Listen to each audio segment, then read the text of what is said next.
When the denominators are not the same, we have to find the least common denominators of the expressions that we are adding or subtracting, and we have to rewrite each expression to have the same common denominator.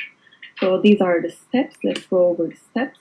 We will find the least common denominators of the expressions, and we will rewrite these rational expressions as equivalent rational expressions with common denominators.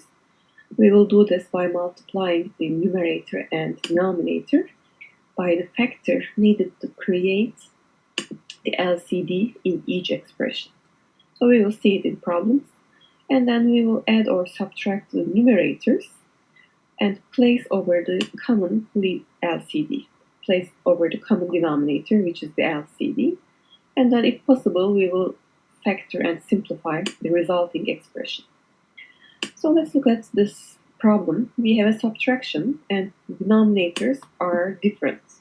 So we have to rewrite each rational expression so that they have the common denominator, which we call the least common denominator or LCD of the expressions. So let's list the factors of both denominators. So 10x has the factors 5 times 2 times x. And 5x squared has all the factors 5, x times x. Okay, so the LCD will be all the factors of the first denominator, 5 times 2 times x, and we will also include any unlisted factors from the second denominator. So in the second denominator, we have 5 as the factor, which is already listed in the first denominator, so we don't need to put it again. But we have 2 x factors here, but only one is listed in the first denominator, so we have to also include another x factor.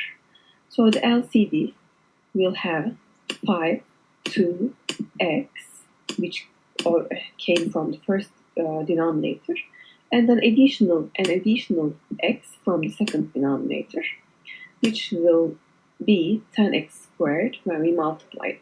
So 10x squared is the least common denominator of these 2 expressions.